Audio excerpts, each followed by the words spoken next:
Hello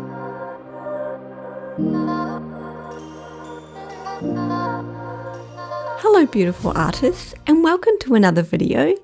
Today I'll be conducting a fun experiment to understand if the paper that you choose to use for your watercolour artwork really makes a difference.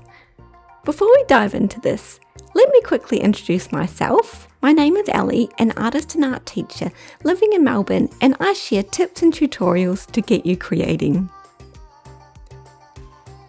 So I will be testing 7 different types of paper labelled for various purposes that I've stored at home. On each different type of paper, I'm going to be creating 2 swatches using 4 different techniques. The first will feature 2 small circles that I've drawn where I'm going to apply a wet on wet technique and a wet on dry. This is to test the colour vibrancy and how evenly the paint distributes on the page. The second swatch will consist of a gradient using water and a colour bleed.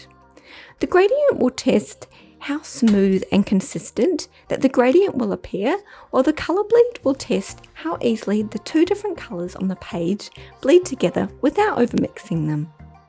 The reason I am doing this is when starting a new artwork or experimenting with watercolour, it's really common, and I used to do this myself, is to just grab any piece of paper that you have on hand, because paper is paper, right? Well, I found out this isn't exactly correct. The quality and type of paper that you use can actually affect the final outcome of how your painting looks and feels on the page. In Western society, we are raised to believe that in art, the only contribution you need to create a beautiful and aesthetic pleasing work of art is talent and maybe a bit of skill. In fact, it actually takes a much larger combination of elements for the visual aspect of realistic artworks. Also remembering that a great piece of art often lies within the eye of the beholder. Some of these aspects include technical skill, which is established over time using correct practice, understanding of the art elements and principles and how they work together, creativity, and maybe art materials. Well, today we're going to find out. So if you are interested, I do recommend trying this out for yourself using the papers that you have at home.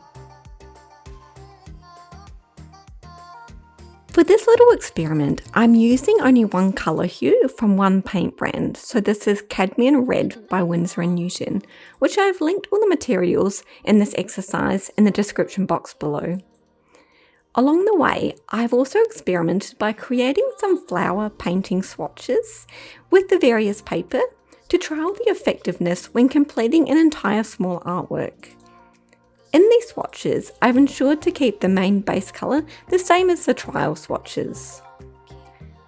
To ensure this is a fair test, I'm completing the trial over one day, aside from the flower swatches, which took me numerous days, and I don't really count it in the exercise itself.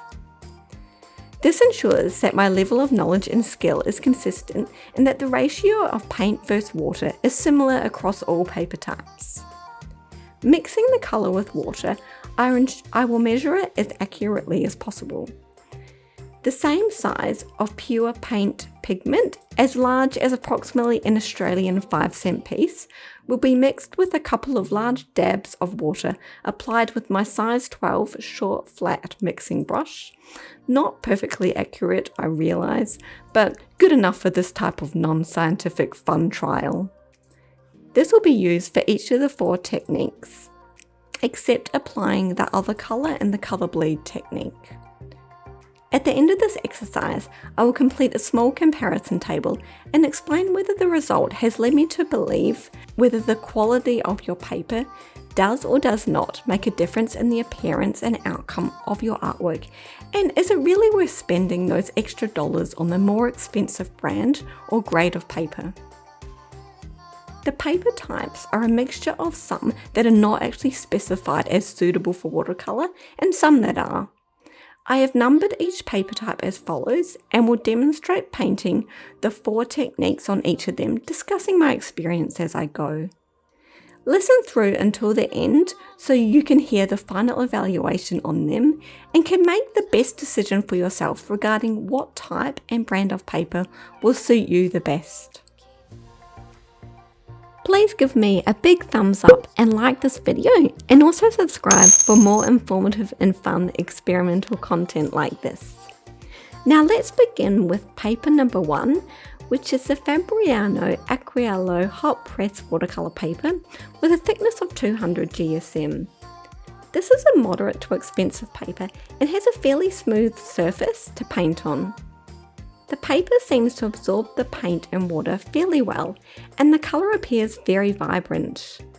You may notice here the paper colour is an off-white with a yellow tinge, sometimes a nice touch if you don't want the harsh white. The gradient technique also works fairly well. The paper wasn't super quick to absorb the amount of water I was applying, but with patience it's fine and absorbs fairly well. For the colour bleed, I'm overlapping the colours just slightly, and as you can see, they bleed together extremely well. Paper number 2 is the Arttec Como sketching paper that is 210 GSM. It's very affordable to purchase. Essentially is a smooth drawing cartridge paper that is apparently, as per their website, can take any medium. Well, let us see. I don't have the cover attached anymore, but here is what it looks like. Applying the paint, the colour doesn't appear as vibrant and tended to sit on top of the surface for longer. I also noticed, especially during the wet on wet technique, that the paper fibres started to come off the paper and onto my brush quite easily. It was also trickier to apply an even gradient.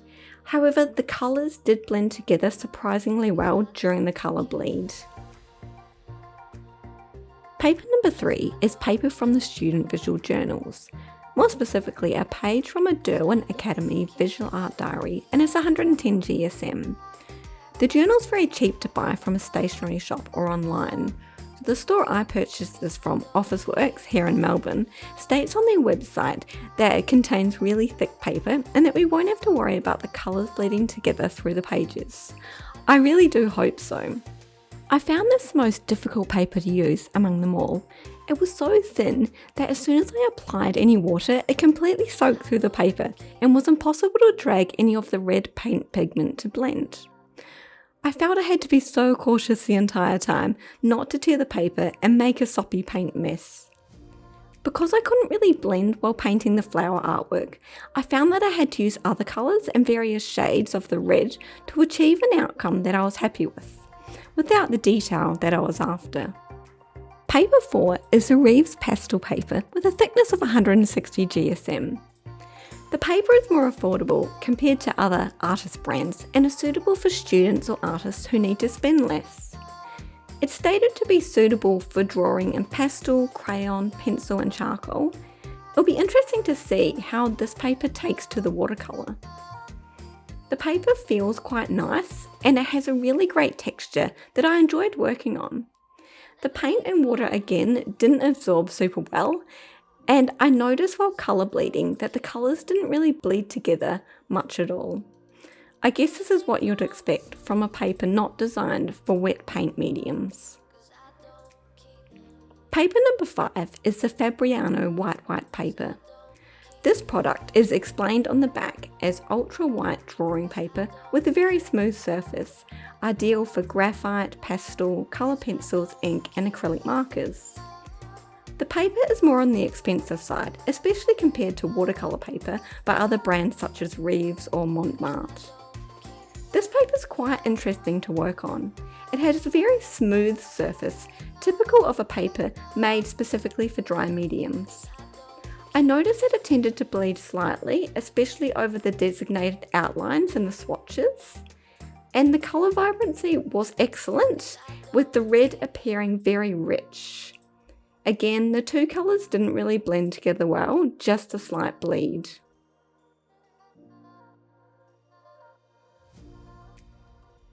Paper 6 is the Reeves watercolour paper.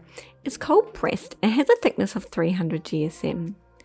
This paper is labelled as great for watercolour, poster colour, gouache, ink, acrylic and watercolour pencils.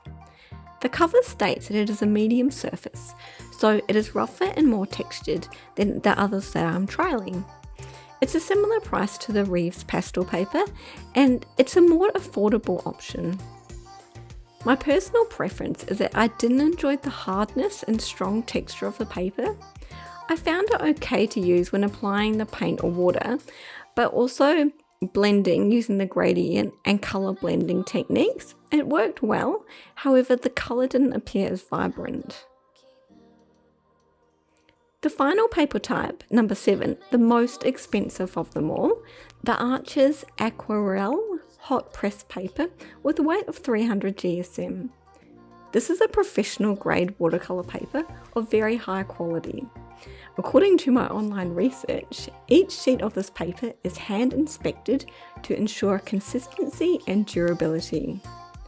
The surface of the one that I've purchased is smooth, however you can select a rougher surface.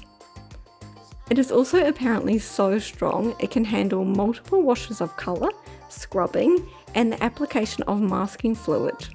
We shall see if it will live up to its name. The paper absorbed the application of paint and water very well. The colour was extremely vibrant and the texture and feel of the paper felt like good quality. You know when you buy something expensive, you can just feel the quality in it? Well, this was like that. The gradient and colour bleeding worked very well and it happened quite easily. It felt quite natural. Now that we have tried all 7 papers, let's do a small summary of them all. As you can see on the table here, I have each paper listed down the side and I'll comment based on each of these 5 categories. We've got positives, the negatives, the approximate cost for one A4 sheet, is it suitable or not suitable, and an overall score out of 10. Firstly, I just want to say a big disclaimer. This video is not sponsored by any of the mentioned brands. Well, no brands at all. Everything I say is simply my own personal experience from this little experiment. You may have a different experience and your own preferences with the paper that you prefer to use, and that's perfectly fine. So number 1, we've got the Fabriano Acquarello. The paint pigment, it appeared quite vibrant and the colours blend and bleed together quite well. It is more on the expensive side per A4 sheet, and I would definitely deem this as suitable, especially for a student or artist fairly new to watercolour, so overall a decent 7 out of 10.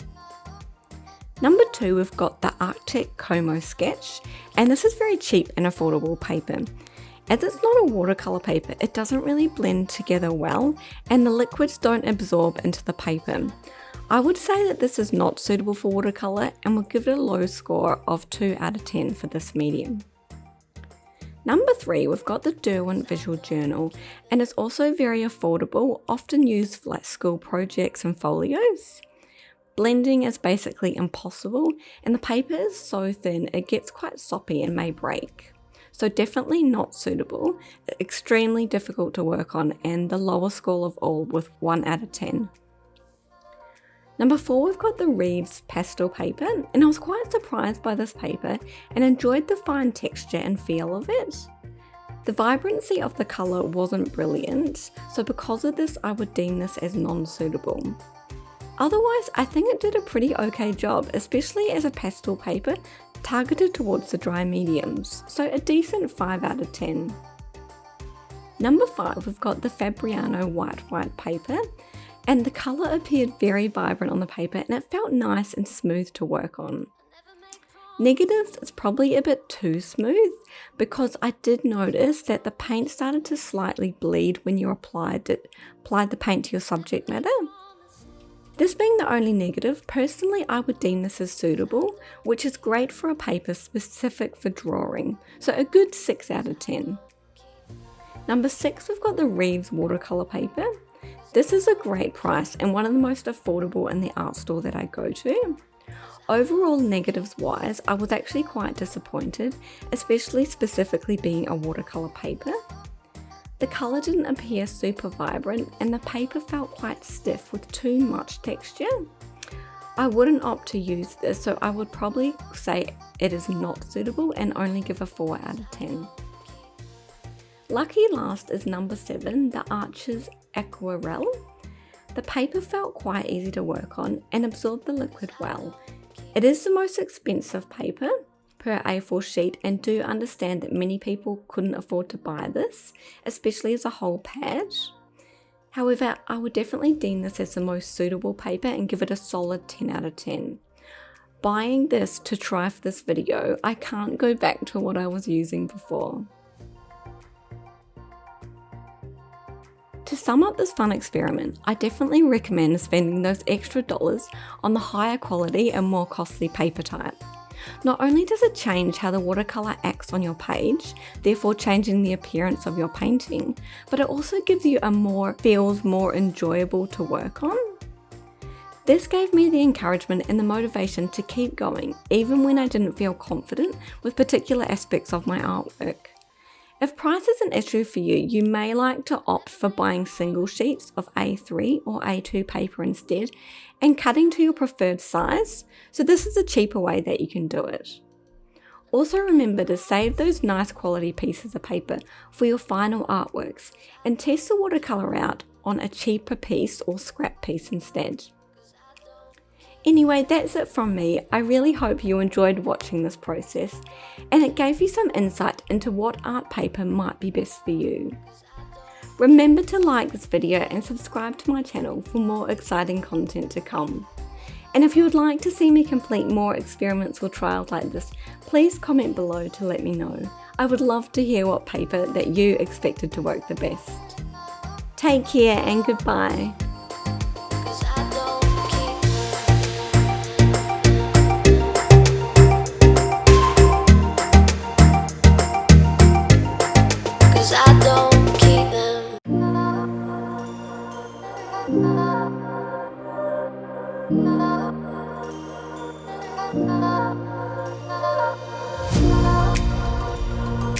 Yeah.